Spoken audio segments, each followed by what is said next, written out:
నమస్తే. ఎన్నో విషయాలు తన అఫర్మేషన్స్ ద్వారా, టెక్నిక్స్ ద్వారా మనకి వివరిస్తూ ఉన్నారు విశ్వమణి బాబు గారు. బాబు గారు చెప్పిన ప్రతి విషయాన్ని చాలా మంది ఫాలో అవుతున్నారు. ఫాలోవర్స్ చాలా మంది ఉన్నారు. ఇంకా ఎవరైనా ఫాలో కాకపోతే లేదా బాబు గారిని ప్రత్యేకంగా కలవాలి అనుకుంటే స్క్రీన్ మీద కనపడే నెంబర్‌కి కాల్ చేయండి. ఈరోజు ఒక మంచి టాపిక్ మాట్లాడబోతున్నాను. ఎక్కడ వీడియోని స్కిప్ చేయకుండా చూడండి. నమస్కారం. నమస్తే అండి. ఇక చాలా మంది దుఃఖంతో కూడుకున్న జీవితాన్ని చాలా రోజులుగా గడుపుతూ ఉంటారు. ఆ దుఃఖం నుంచి బయటపడాలి ఎలా అని ఆలోచిస్తూ ఉంటారు. నాకు ఇలాంటి లైఫేనా, ఇదేనా నా లైఫ్ అని మాట్లాడుకుంటూ ఉంటారు. యెస్. అలా మాట్లాడుకునే వాళ్ళు బయటపడే ఛాన్సెస్ అసలు ఉన్నాయా? అలా మాట్లాడుకుంటూ ఉంటే దాంట్లోనే ఉండిపోతారు. అదే అండి విషయాన్ని డైలీ అంటే ఏం చేస్తున్నారంటే ప్రతిరోజు దుఃఖంతో కూడిన విషయాన్ని వాళ్ళే లోపలికి పంపిస్తున్నారు. అంటే రోజు రోజుకి విషయాన్ని తాగుతున్నారని అర్థం. హ్మ్. అంటే తొందరలో వాళ్ళకి పాయిజన్ పనిచేస్తుంది. అంటే పనికి రాకుండా పోతారని అర్థం. ఓకే. రోజు రోజుకి అంటే ఇప్పుడు కష్టాలు ఒక దుఃఖమో ఏదో ఏర్పడిపోయిందండి. హ్మ్. అది సృష్టిలో నువ్వు ఆలోచించే విధానాన్ని బట్టి ఏర్పరిచేసింది. హ్మ్. అది వచ్చేసింది. దాన్నే ఎందుకు డైలీ ఆలోచిస్తున్నావు? ఆ దుఃఖాన్ని ఎందుకు పట్టుకొని పీకిలాడుతున్నావు? హ్మ్. ఎందుకు దాన్ని ఆలోచించడం వల్ల డైలీ రోజు రోజుకి ఆయుష్ తగ్గుతూ ఉంటుంది నీకు. అంటే లోపలికి ఏం పంపిస్తున్నావు? నీ మైండ్లో ఏం ట్రైనింగ్ అవుతున్నది? విషం. హ్మ్. విషానికి సంబంధించింది అది విషమే అండి. అది హ్మ్. ఒరిజినల్ పాయిజన్ అదే. నువ్వు రోజు దుఃఖాన్ని ఇచ్చినావంటే ఒక దుఃఖం 100 దుఃఖాన్ని తీసుకొస్తుంది. హ్మ్. నువ్వు ఒక్కసారి పట్టుకుంటే నా 100 అని చెప్పేశాను. హ్మ్. ఇంకా ఆ దేవత వచ్చి కూర్చుంటుంది. నీకు ప్రతిరోజు ఏడవడానికి సూపర్ మనిషి దొరికింది నాకు. మన ఇంట్లో ఇదే పర్మనెంట్ ఇల్లు ఇదే. హ్మ్. దుఃఖాన్ని పట్టిస్తూనే ఉంటుంది. నువ్వు ఏడ్చుకుంటూనే ఉంటావు. హ్మ్. రోజు రోజుకి పెరుగుతూనే ఉంటుంది. ఏందే హ్మ్. దుఃఖం. హ్మ్. నిన్ను ఏడిపించడానికి అది కూర్చొని వచ్చి ఉండదు. హ్మ్. దీనికి కారణం నువ్వే. ఓకే. విషం పంపిస్తున్నది నువ్వే. హ్మ్. ఎందుకు అలా పంపిస్తున్నావు? ఏం జరిగిపోయిందని? ఏం జరిగింది ఇక్కడ? హ్మ్. జరిగిందండి. ఇప్పుడు ఎంతో మంది ఉన్న ఆస్తినంతా పోగొట్టుకొని కూడా మళ్ళీ ఒక కాడ నుంచి కొత్త జీవితంలో స్టార్ట్ చేసి ఎదిగిన వాళ్ళు బోలెడు మంది లేదా? హ్మ్. లేదా? హ్మ్. వాళ్ళంతా వాళ్ళ ఈ విధంగా విషయాన్ని దాగనారా? ఆలోచిస్తారా? హ్మ్. ఎలాగైనా పోయిందని మళ్ళీ సంపాదించాలని ఆలోచన పెట్టినారు కాబట్టి తీసుకొని వెళ్తాది అక్కడికి. హ్మ్. నువ్వు ఉన్న కష్టాన్ని వదులుకోవాలి. హ్మ్. జరిగింది కదా, ఏదో జరిగిపోయింది కదా, దాన్ని పక్కన పెట్టు. హ్మ్. పక్కన పెట్టు. టచ్ అవుతానే ఉంటుంది. టచ్ అవుతున్నా కానీ సృష్టికర్త నువ్వే. సృష్టించుకోవాలి, మళ్ళీ పాజిటివ్‌గా మార్చుకోవాలి. హ్మ్. లేదు ఇది కాదు, ఏదో ఒక మార్గం పుడతది. నేను ఏదో ఒకటి చేస్తాను. నా వల్ల అవుతుంది అనేసి పోతా ఉండు. దీన్నంతా దీంట్లో నుంచి బయటపడాలంటే, ఆ దుఃఖంలో నుంచి బయటపడాలంటే నీతో నువ్వు మాట్లాడాలి. హ్మ్. నీతో నువ్వు మాట్లాడాలి. అది పోవాలి బయట. అది వెళ్ళిపోవాలి, బయట వెళ్ళిపోవాలి. హ్మ్. మనసులో కూరుకుపోవడం, మైండ్‌లో కూరుకునేసింది. అద్దం పెట్టుకోండి. అద్దం ముందు నిలబడండి. హ్మ్. ఎందుకు ఇలా ఉన్నావు? ఏం జ్యోతి ఏమైంది? ఏం జరిగింది? ఎందుకు ఇలా ఉన్నావు? హ్మ్. ఇక ఇది జరిగిందంటే ఇదే మన జీవితం. జరిగిందంటే నీ మంచి కోసమే. హ్మ్. అంటే ఇప్పుడు నువ్వు మేల్కొంటావు. ఇన్నాళ్ళు మేల్కోవాలని నువ్వు. హ్మ్. ఇప్పుడే కదా మేల్కొన్నావు. ఇది జరిగింది దాని కాబట్టి నువ్వు మేల్కొన్నావు. హ్మ్. ఇంకా నీ జీవితం అద్భుతంగా ఉండబోతది. హ్మ్. ఎందుకు ఇలా ఉన్నావు? పక్కన పెట్టు. ఉన్నతంగా ఆలోచించడానికి మాట్లాడు. హ్మ్. ఏదో ఒకటి సాధించాలి. నేను ఏదో ఒకటి చేయాలి. అది ఏది? ఏది చేస్తే నేను బాగుపడతాను? ఏది చేస్తే నేను దీంట్లో నుంచి బయటపడతాను? నేను మంచి జీవితాన్ని అనుభవించాలి అనేసి పాజిటివ్‌గా ఆలోచించుకోవాలి.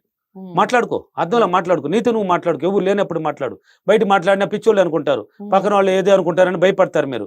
పక్కన వాళ్ళు అనుకున్నా భయపడేది లేదు. ఎవరు అనుకున్నా భయపడకూడదు. అప్పుడే మనం ఎదుగుదల స్టార్ట్ అవుతుంది. నువ్వేం చేస్తావు ఇక్కడ అనుకుంటున్నావు? ఇక్కడ మిర్రర్‌లో ఏమనుకుంటున్నావు? ఇలా నువ్వు ఎవరు లేదు కాబట్టి నీతో నువ్వు మాట్లాడుకో. ఇలా మాట్లాడుకోవడం వల్ల డైలీ ట్రైనింగ్ అవుతుంది. రోజు రోజుకి నీకు కొద్దిగా మార్పు ఏర్పడుతుంది నీ మైండ్ ద్వారా. నీ మైండ్ ద్వారా ట్రైనింగ్ అయిపోయి మార్పు ఏర్పడుతుంది. నిజంగానే కూర్చున్నప్పుడు ఈ దుఃఖాన్ని ఆలోచించమంటదు. అప్పుడు పడదు. ఎందుకు? అది అవసరం లేదు. ఏదో ఒకటి సాధిస్తాను, నా వల్ల అవుతుంది అనే ఆలోచన పుడుతుంది. అంటే విషయం అనేది మర్చిపోతుంది. ఆ విషయం లోపల దుఃఖాన్ని పంపిస్తున్నవే.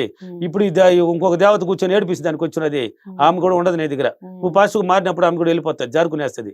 అందుకే ఇద్దరు చెప్పాను, ఒకటి నెగిటివ్ ఒకటి పాజిటివ్. పాజిటివ్ పట్టుకుంటుంది, నెగిటివ్ వెళ్ళిపోతుంది.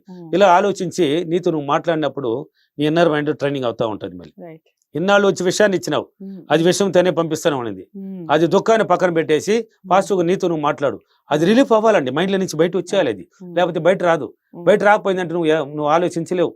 అది రాలేదు. అందుకే చెప్తా ఉంటారు, అయ్యో నా మనసంతా భారం అయిపోయిందే, ఏదో పట్టుకుపోవడదే, ఈ బాధలన్నీ ఇలా ఉండే అంటే దాన్ని చెప్పాలి. వాళ్ళకి ఎవరు దొరకలా, బయట చెప్పేయాలి. వాళ్ళకి ఎవరు దొరికితే చెప్పాలి. ఎవరు పోతారని కూడా చూస్తుంటారు కొంతమంది. ఏదైనా జరిగితే అప్పుడే చెప్పేయాలి కొంతమందికి ఆలోచన అన్నమాట. అది చెప్పకపోతే వాళ్ళకి నిద్ర పడదు. అది ఏది చెప్పాలి అనేది కూడా తెలియదు. మళ్ళీ అన్ని చెప్పేస్తారు. అలా ఉండకూడదు. నీతో నువ్వు చెప్పుకో. ఆ దుఃఖాన్ని ఎవరితో చెప్పకూడదు, ఎవరితో షేర్ చేయకూడదు. నీతో నువ్వు షేర్ చేసుకో. నీతో మాట్లాడడానికి ఒక వ్యక్తి కావాలి కదా, చెప్పాలి కదా, ఆ దుఃఖాన్ని అంతా బయట పంపించాలి కదా. అది అర్థంలో జరుగుతుంది. నిలబడు, నీతో నువ్వు మాట్లాడు. అదే నిలబడినప్పుడు నిన్ను గురించి గొప్పగా చెప్పుకున్నాళ్ళు. ఫస్ట్ పోతానే గొప్పగా చెప్పలేవు. ఎందుకంటే విషయం పంపించి నెగిటివ్లో ఉన్నావు కదా, పోయేసి మాట్లాడు. ఎందుకు ఇలా ఉన్నాను, ఏమైంది, నాకు ఇది జరిగిందంటే మంచి కోసమే కదా, ఎందుకు చెడ్డ ఇది, ఎందుకు దీన్ని పట్టుకొని నేను పీకిలాడాలి, ఇది జరిగితే ఎంతైనా నా జీవితం కాదు, ఎంతైనా ఉంది కదా, ఏమి దీని నుంచి నేను బయట రాలేనా, వస్తాను, నా వల్ల అవుతుంది. ఇలాంటి మాటలు మాట్లాడండి, మీతో మీరు మాట్లాడండి. మాట్లాడక తినగా తీయకుండా అన్నట్టు మాట్లాడే కొద్ది రిలీఫ్ అవుతుంది మైండ్లో నుంచి. తర్వాత నీ గురించి గొప్పగా పొగుడు, నిన్ను నువ్వు పొగుడుకో. నేను సాధించడానికి పుట్టాను, నేను సాధిస్తాను, నాకు ధైర్యం ఎక్కువ, తెలివి ఎక్కువ, నేను అదృష్టవంతురాలిని, ఏ పని అయినా చేయగలను, నేను ఎలాగైనా ఎదగలను. ఇలాంటి మాటలు నీ గురించి నువ్వు చెప్పుకో. డైలీ ట్రైనింగ్ ఇచ్చుకో. ఒక రోజుతో జరగదండి ఇది. ఒక రోజుతో సార్ ఇప్పుడు వీడియోలు చూసేసిన వెంటనే సార్ ఇలా 3 రోజులు చేస్తే చాలా సార్, 5 రోజులు చేస్తే చాలా సార్ అని క్వశ్చన్స్ వస్తూ ఉంటాయి నాకు. ఇలాంటి వీడియోల వల్ల మళ్ళీ క్వశ్చన్స్ వస్తాయి నాకు ఫోన్లు. ఏమ్మా నీ మైండ్లో ఉండేది పోయేదాకా చెయ్యమ్మా, దినము డబ్బు వస్తే వద్దంటావంట. లేదు సార్ వద్దాను సార్ అంటే దినము చెయ్యమ్మే, దినము డబ్బు ఇస్తే మాత్రం వద్దనవు కదా. దినము చేయడానికి రోజులు ఎందుకు లెక్కేస్తావు? ఎందుకు రోజులు లెక్క పెట్టమంటామంటే 21 రోజులు ఎందుకు చెప్తాం తెలుసా? నీ ఇన్నర్ మైండ్ ట్రైనింగ్ అవుతుంది. మళ్ళీ నిన్ను మానుకోనిదు. బొరి ఇదేది బాగుంది, నేను ఫ్రీగా ఉన్నానే, కొంచెం యాక్టివ్గా ఉంది, నా మనసులో భారం లేదే, కొంచెం యాక్టివ్ వచ్చేస్తుంది. అప్పుడు 21 రోజుల తర్వాత మళ్ళీ కంటిన్యూ చేసినామంటే 45 రోజుల లోపల సక్సెస్ లో కూడా పడతావు. ఆటోమేటిక్ పాజిటివ్గా వచ్చేస్తుంది నీ మైండ్. ఇలా మాట్లాడుతూ ఉండాలి. అందుకే ఫీడ్బ్యాక్లు చూడండి, ఇవన్నీ ఎలా జరుగుతున్నాయి. మీరు అడిగిన ఆన్సర్లకు ఉన్నాయి. వాళ్ళ కష్టాల్లో చనిపోవాలి అనుకున్న వాళ్ళు ఏం చెప్తున్నారు. వైజాగ్ ఫీడ్బ్యాక్ చూడు. నా క్లాసులో ఉన్నాయి కదా, వైజాగ్, రాజమండ్రి, హైదరాబాద్, విజయవాడ, అనంతపూర్, కర్నూలు, తిరుపతి, బెంగళూరు అన్ని సిటీలో ఉన్నాయి కదా. వైజాగ్లో చూడు, విజయవాడలో చూడు, హైదరాబాద్లో చూడు, రాజమండ్రిలో చూడు. చనిపోవాలనుకుంటే వాడు విశ్వమణి బాబు ఎలా కాపాడాడు అనేది వాళ్ళే చెప్తున్నారు లైవ్ లో. ఏం చెప్తున్నారు? చనిపోవాలి, ఇంకింతే నా జీవితం అని డైలీ కుంగిపోతున్నాడు ఇంట్లో. నువ్వు చెప్పినట్టు విషయం డైలీ విషయం తాగుతున్నాడు. విషయాన్ని దంచుకునేసి ఇంక సరిపోవాలనుకున్నాడు. తర్వాత వీడియోలో ఏదో టచ్ అవ్వడం ఆ సృష్టి ధర్మం అండి.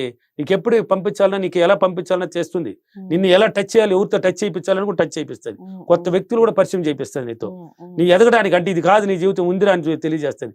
నా వీడియోలు చూడడం ఏంది, నాతో ఊరు బయట వచ్చి నాతో మాట్లాడడం ఏంది, అరవడం ఏంది, ఏడవడం ఏంది, నేను చెప్పించడం ఏంది, ఆయన ఎలా సంపాదించుకుంటున్నాడని లైవ్ లో ఉంది. కాబట్టి ఏదైనా సాధ్యం. నీతో నువ్వు మాట్లాడు, ఆలోచన మార్చుకో, నీ ప్రవర్తన మార్చుకో, కొంచెం నీట్గా తయారవు. ఆ దుఃఖం పోతుంది, విషయం అనేది దూరం వెళ్తుంది, పాజిటివ్కి వచ్చేస్తుంది మైండ్. అప్పుడు ఏదో ఒకటి నీకు రూపం నీ మైండ్ ద్వారానే పుట్టుకొస్తుంది. ఇది చెయ్యాలి అని పుట్టుకొస్తుంది, దాన్ని చేసి పారి ఎదుగుదలని స్టార్ట్ అయిపోతుంది. అంటే రోజు మనం దుఃఖాన్ని పట్టించడం అనేది విషం తాగినట్టే లెక్క, రోజు కొద్దిగా తాగినట్టే లెక్క. విషం అంటే దుఃఖంతో డైలీ ఎవరైతే కురుకుపోతుంటారో రోజుకు ఒక చుక్క తాగినట్టే లెక్క అనుకోండి. డైలీ ఒక డ్రాప్స్ లోపల పంపిస్తున్నారు, విషం మీరే పంపించుకుంటున్నారు. ఈ రోజు పెరగడం కొద్దా ఒక రోజుకే మనం ఇంకా ఈ జీవితం వద్దు, ఇంకా ఆత్మహత్య నువ్వే, దీనికి కారణం నువ్వే అంతే. విషయం లోపలికి వెళ్ళి ఉన్నది కాబట్టి తీసుకెళ్ళి వెళ్తుంది. విషయం తాగేసినావు, పుల్లి అయిపోయింది, పదంబా గాడికి పదంబా కాటికి. ఇది అవసరమా మనకి, దాన్ని పక్కన పెట్టు. ఇలా నీతో నువ్వు మాట్లాడు, ఇలా చెయ్యి, జీవితం అద్భుతంగా ఉంటుంది. ఓకేనా? టెక్నిక్ చెప్పండి. Thank you. ఈ రోజు అఫర్మేషన్, నేను ప్రతిరోజు నేను మాట్లాడి పాజిటివ్గా ఆలోచించి నేను అన్ని విధాలుగా పాజిటివ్గా వచ్చి నేను కోరుకున్న జీవితాన్ని చాలా సులభంగా పొందినందుకు డబ్బులకే విశ్వానికి చాలా చాలా కృతజ్ఞతలు. Thank you universe, thank you money. So success కి ఫార్ములా చెప్పేశారు. ఒక రకంగా మనం ఏదైతే ఆలోచిస్తామో అదే మనకు జరుగుతుంది. మనం ఏదైతే థింక్ చేస్తామో, మనం ఏదైతే గట్టిగా నమ్ముకుంటామో అది 100% మనకి రావాల్సిందే. ఈ విషయాలు చాలా మంది చాలా రకాలుగా చెప్తూ ఉంటారు. విశ్వమణి బాబు గారు మీరు క్లారిటీగా చెప్పారు, పాటించి చూడండి. ఒకవేళ ఈ టెక్నిక్ అర్థం కాలేదు అంటే ఏంటి ఎలా అనేది కనుక్కోవాలి అంటే స్క్రీన్ మీద కనపడే నెంబర్కి కాల్ చేయండి, తప్పకుండా మీకు అపాయింట్మెంట్ లభిస్తుంది. వీడియోని లైక్ చేసి షేర్ చేయండి, ఛానల్ని సబ్స్క్రైబ్ చేసుకోండి. మరో వీడియోతో మళ్ళీ మీ ముందుకు వస్తాను. నమస్తే.